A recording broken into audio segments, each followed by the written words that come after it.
દર્શક મિત્રો નમસ્કાર, હું એબી ચાવડા ખેતીવાડી ગ્રામ સેવક આપ સૌનું અમારી ખેડૂત મિત્ર યુટ્યુબ ચેનલમાં હાર્દિક સ્વાગત કરું છું. દર્શક મિત્રો, ગુજરાત સરકાર દ્વારા આઈ ખેડૂત પોર્ટલ પર ખેતીવાડી, બાગાયત, પશુપાલન વિભાગ, મત્સ્યપાલન વિભાગ, આત્મા, પ્રાકૃતિક વિકાસ બોર્ડ વગેરે જેવા તમામ પ્રકારના વિભાગોમાં તમામ પ્રકારની યોજનાઓમાં ઓનલાઈન અરજી લઈ સબસિડી આપવામાં આવે છે. આ વર્ષે વર્ષ 2026-27માં પણ ગુજરાત સરકાર દ્વારા આઈ ખેડૂત પોર્ટલ પર ઓનલાઈન અરજી લેવાનું ચાલુ કરવામાં આવેલ છે. ખેતીવાડી, બાગાયત, પશુપાલન જેમાં કુલ 148 યોજનાઓમાં ઓનલાઈન અરજી લેવાનું ચાલુ છે. જેમાં આ આઈ ખેડૂત પોર્ટલ પર અરજી કરવા બાબતે કેટલીક મહત્વની બાબતો અને ઘણા બધા ખેડૂતોના પ્રશ્નો હતા, એ તમામ પ્રશ્નોનું નિરાકરણ અને અમારી ચેનલમાં ઘણા બધા ખેડૂતોની કોમેન્ટ આવેલી હતી, એ તમામ કોમેન્ટોના જવાબ અને આપ સૌ ખેડૂત ભાઈઓ માટે જરૂરી માહિતી આપવા માટે અમે અમારી ચેનલમાં આ વિડીયો લઈને આવ્યા છીએ, જેમાં આપણે આઈ ખેડૂત પોર્ટલ પર અરજી કરવા બાબતે તમામ પ્રકારની માહિતી મેળવીશું. માટે વિડીયોને અંત સુધી જોવાનું ચૂકશો નહીં.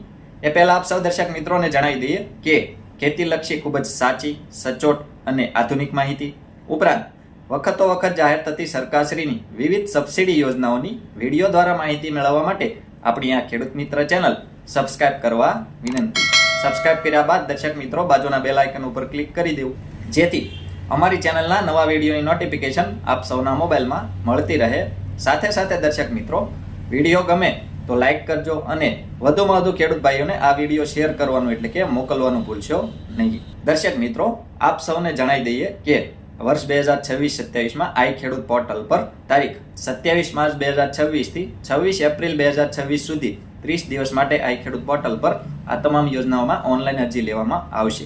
આથી જે તે ખેડૂત ભાઈઓએ કોઈ ખોટી ઉતાવળ કરવી નહીં, ચિંતા કરવી નહીં કે મારી અરજી થશે નહીં થાય, વહેલા તે પહેલાના ધોરણે હશે તો ના. આ વખતે ડ્રો સિસ્ટમ રાખવામાં આવેલ છે. એટલે દર્શક મિત્રો, આઈ ખેડૂત પોર્ટલ હાલમાં ચાલુ થયેલ છે, એટલે તમામ આખા રાજ્યમાં તમામ ખેડૂતોને તમામ જગ્યાએ ઓનલાઈન અરજી લેવાનું ચાલુ છે. એટલે બની શકે કે સર્વર ઇસ્યુ હોઈ શકે, અથવા એક સાથે બધા કામ કરતા હોય તો સર્વર ધીમું ચાલતું હોય, અરજી ના થતી હોય, તો આપ સૌએ ચિંતા કરવાની જરૂર નથી. વહેલા તે પહેલાના ધોરણે વાળી સિસ્ટમ નથી, ડ્રો સિસ્ટમ છે. એટલે 30 દિવસ સુધી તમામ અરજીઓ લેવામાં આવશે. એટલે કોઈ ખેડૂત ભાઈઓ ખોટી ચિંતા કરવી નહીં, ઉતાવળ કરવી નહીં. તમામ ખેડૂતોની ઓનલાઈન અરજી થઈ શકશે. આ ઓનલાઈન અરજી દર્શક મિત્રો, આપણે અગાઉ વિડીયોમાં વાત કરીએ મુજબ તમારા ગામની ગ્રામ પંચાયત ખાતે અથવા ઓનલાઈન સેન્ટરે કરી શકો છો. અને આપ સૌ ઘરે બેઠા પણ બિલકુલ મફતમાં સરળતાથી આ વર્ષે નવા નિયમ મુજબ વર્ષ 2026-27માં નવા નિયમ મુજબ અરજી ઘરે બેઠા મોબાઈલથી કરી શકો છો, લેપટોપ, કોમ્પ્યુટરમાં પણ કરી શકો છો. આની સરળતા માટે અમે અમારી ચેનલમાં વિડીયો બનાવેલ છે. આપ સૌ ખેડૂત ભાઈઓએ, ઘણા બધા ખેડૂત ભાઈઓએ વિડીયો જોયો છે, ઘણા સારા પ્રતિસાદ મળ્યા છે અને ઘણા ખેડૂત ભાઈઓને ખૂબ સારી એવી કોમેન્ટ પણ આવી છે. એ વિડીયોની લિંક ડિસ્ક્રિપ્શનમાં આપ સૌને મળી જશે. એ વિડીયો અમે અમારી ચેનલમાં અપલોડ કરેલ છે. એ વિડીયો જોઈને આપ સૌ ઘરે બેઠા આઈ ખેડૂત પોર્ટલ પર ઓનલાઈન અરજી કરી શકો છો. ઉપરાંત દર્શક મિત્રો, ઘણા બધા ખેડૂત ભાઈઓની કોમેન્ટ હતી અથવા પ્રશ્ન હોય કે ભાઈ કયા સાધનમાં કેટલી સબસિડી મળશે, તો આપ સૌને જણાવી દઈએ કે આપ સૌ આઈ ખેડૂત પોર્ટલ પર જ્યારે અરજી કરવા જાઓ ત્યારે અરજી કરો એની બાજુમાં આપ સૌને ઓપ્શન જોવા મળશે વધુ જુઓ. એના ઉપર આપ સૌ ક્લિક કરી જે તે ઘટકમાં સબસિડી વિશેની માહિતી મેળવી શકો છો. અને દર્શક મિત્રો, જે તે યોજનામાં અરજી કરવા માટે કયા કયા ડોક્યુમેન્ટ જોઈએ, તો એ વધુ જુઓની બાજુમાં દસ્તાવેજ નામનો ઓપ્શન આપને જોવા મળશે. એ તમામ ડોક્યુમેન્ટ પણ આપ સૌ એમાં જોઈ શકો છો. સામાન્ય રીતે 7/12 આધાર કાર્ડ, બેંક પાસબુક અને આધાર કાર્ડમાં લિંક હોય એ મોબાઈલ નંબર આપ સૌએ સાથે રાખી અથવા જે તે જગ્યાએ જઈ આ ડોક્યુમેન્ટ લઈ જઈ ઓનલાઈન અરજી કરવાની રહેશે. ઉપરાંત દર્શક મિત્રો, ઘણા બધા ખેડૂતોની કોમેન્ટ આવે, અમે પણ જોયું કે ઓનલાઈન અરજી થઈ જાય ત્યારબાદ પ્રિન્ટનો ઓપ્શન દેખાતો નથી. તો આ બાબતે પણ આપ સૌએ ચિંતા કરવાની જરૂર નથી. એક સાથે અરજી થઈ હોય, સર્વરમાં ઇસ્યુ હોય તો આવું બની શકે છે. આપ સૌએ 1 કે 2 દિવસ પછી ફરીથી આપ સૌ તમારું પ્રોફાઇલ લોગિન કરશો મોબાઈલ નંબર, પાસવર્ડ નાખીને. ત્યારબાદ અરજીમાં આપ સૌ જે તે તમારા સાધનની સામે પ્રિન્ટનો ઓપ્શન જોઈ શકો છો અને તમારી અરજીની પ્રિન્ટ મેળવી શકો છો. ઉપરાંત દર્શક મિત્રો, જે તે ખેડૂત ભાઈઓએ ઓનલાઈન અરજી કરતી વખતે ખાસ ધ્યાન રાખવું કે ઓનલાઈન અરજીમાં તમામ પ્રકારની તમે જે માહિતી ભરો એમાં કોઈ પણ પ્રકારની ભૂલ ના થાય. કારણ કે એકવાર અરજી સબમિટ થઈ ગયા પછી એમાં સુધારો થશે નહીં અને એ જ ખાતામાં એ ઘટકમાં બીજી વાર અરજી લેવામાં આવશે નહીં. એટલે અરજી કર્યા બાદ આપ સૌએ ફરીવાર એક વખત તમામ માહિતી ચેક કરવી, જેમાં તમારી માહિતી, આધાર કાર્ડ, મોબાઈલ નંબર વગેરે વિગતો, બેંકની તમે જે વિગતો આપેલી હોય એ, ખાતા નંબર અને દસ્તાવેજ વગેરે માહિતી આપ સૌએ એકવાર ચેક કરી લેવી. ત્યારબાદ સબમિટ ઉપર ક્લિક કરીને અરજી કરવી. આગળ દર્શક મિત્રો, ડોક્યુમેન્ટ અપલોડ કરવા બાબતે આપણે વિડીયોમાં જણાવ્યું છે એ મુજબ ઘણા ઘટકોમાં ડોક્યુમેન્ટ અપલોડ માંગતા નથી. અમુક ઘટકો ગોડાઉન વગેરે જેવામાં આધાર કાર્ડ, ખેતીવાડીનું આધાર કાર્ડ અપલોડ કરવાનું રહેશે, જેમાં આગળ અને પાછળનું પેજ આધાર કાર્ડમાં આપશો એનો ફોટો અથવા PDF અપલોડ કરવાની રહેશે. ત્યારબાદ અરજી સબમિટ થશે. એ જ રીતે બાગાયત પશુપાલન એમાં જે તે વિભાગમાં જે તે ઘટકમાં લાગુ પડતા ડોક્યુમેન્ટ આપ સૌને ત્યાં આગળ ઉપર જમણી બાજુ જણાવવામાં આવે એ મુજબના ડોક્યુમેન્ટ આપ સૌએ અપલોડ કરવાના રહેશે. ઉપરાંત દર્શક મિત્રો, આપ સૌને જણાવી દઈએ કે એક ખાતામાં એક નામ હોય અથવા 5 નામ હોય તો એમાંથી કોઈ પણ એક વ્યક્તિ જે તે ઘટકમાં અરજી કરી શકશે. એક ઘટકમાં એકથી વધારે અરજી એક ખાતામાં થશે નહીં. અને જે કોઈ ખેડૂતે એક કરતાં વધારે ઘટકોમાં અરજી કરવા માંગતા હોય તો એ તમામ કરી શકે છે. એવું નહીં કે ભાઈ ટ્રેક્ટરમાં અરજી કરી છે તો ગોડાઉનમાં અરજી નહીં થાય.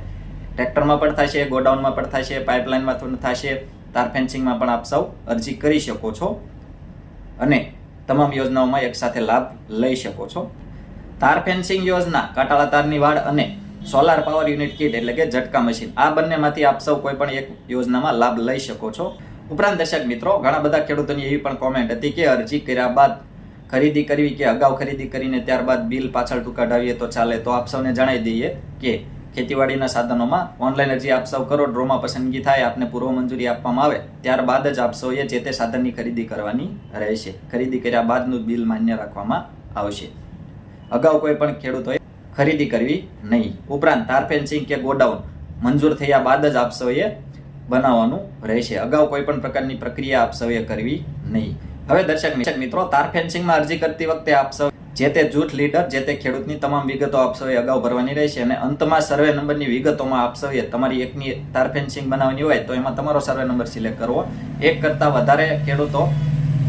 વધારે ખાતા નંબર કે સર્વે નંબર આપ સૌએ એડ કરવાના હોય તો આપ સૌએ જે છેલ્લો જે ઓપ્શનમાં વિગતો ભરવાની આવે સર્વે નંબરની વિગત, એમાં આપ સૌએ જે તે જિલ્લો, તાલુકો, ગામ અને એમાં સર્વે નંબર સિલેક્ટ કરીને આપ સૌએ અરજી કરવાની રહેશે. એકથી વધારે સર્વે નંબર હોય તો એ સર્વે નંબર સિલેક્ટ કરી આપ સૌ નીચે એડ ઉપર આપી એકથી વધારે સર્વે નંબર એડ કરી શકો છો. ઉપરાંત દર્શક મિત્રો, ઓનલાઈન અરજી કરતી વખતે તમામ પ્રકારના પાર્ટમાં તમામ વિગતો ભરાઈ જાય અને સબમિટ આપો ત્યારબાદ લખેલું આવી જાય કે તમારી અરજી સબમિટ થઈ ગઈ છે અને ત્યારબાદ પ્રોફાઇલમાં આપ સૌ જુઓ તો ત્યાં આગળ આપને સબમિટેડ, અરજીમાં સબમિટેડ આગળ લખેલું હશે તો જ આપ સૌએ અરજી થઈ ગઈ એવું માનવું. ડ્રાફ્ટ કે પેન્ડિંગ લખેલું હોય તો અરજી થઈ ગયેલ ના હોય, અરજી કરવાની બાકી હોય, એમાં વિગતો અધૂરી હોય તો આપ સૌએ ફરીથી ડ્રાફ્ટ પેન્ડિંગ દેખાય તો એમાં આપ સૌએ ક્લિક કરીને તમારી અરજી પૂર્ણ કરી સબમિટ કરવાની રહેશે. આગળ દર્શક મિત્રો, મોટું ટ્રેક્ટર, મોટું રોટાવેટર, મોટું ટ્રેલર, મોટું કલ્ટિવેટર એમાં ખેતીવાડી વિભાગમાં સબસિડી આપવામાં આવે છે અને મિની ટ્રેક્ટર, એની સાથે mini tiller, mini rotavator, mini cultivator એ બાગાયત વિભાગમાં કૃષિ યાંત્રિકરણને પ્રોત્સાહિત કરવાનો કાર્યક્રમ એ ઘટકમાં આપ સૌએ ઓનલાઈન અરજી કરવાની રહેશે. હવે દર્શક મિત્રો, આ આઈ ખેડૂત પોર્ટલ પર સંબંધિત તમામ પ્રકારની માહિતીવાળા વિડીયો અમે અમારી ચેનલમાં સમયાંતરે બનાવતા રહીએ છીએ. એક પછી એક સ્ટેપ બાય સ્ટેપ તમામ માહિતી આપ સૌને આપતા રહીએ છીએ કે આઈ ખેડૂત પોર્ટલ પર ઓનલાઈન અરજી ચાલુ થઈ, આઈ ખેડૂત પોર્ટલ પર આ ઘટકોમાં ઓનલાઈન અરજી લેવામાં આવે છે, આઈ ખેડૂત પોર્ટલ પર ઓનલાઈન અરજી કેવી રીતે કરવી. ઉપરાંત આ અરજી થઈ ગયા બાદ આપ સૌ ઘરે બેઠા પોતાના મોબાઈલથી અરજીનું સ્ટેટસ ચેક કરી શકો છો. એના માટે પણ અમે અમારી ચેનલમાં વિડીયો બનાવેલ છે અને હજુ પણ બનાવશું. અરજી મંજૂર થાય પછી પૂર્વ મંજૂરીનો હુકમ આપ સૌએ ઘરે બેઠા પોતાના પ્રોફાઇલમાં કેવી રીતે ડાઉનલોડ કરવો એના માટે પણ અમે અમારી ચેનલમાં વિડીયો બનાવશું.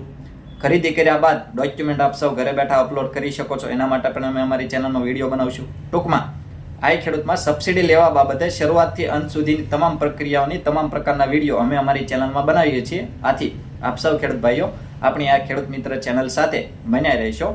આપણી આ ચેનલ સાથે બન્યા રહેવા માટે આપણી ખેડૂત મિત્ર ચેનલ સબસ્ક્રાઇબ કરવા વિનંતી.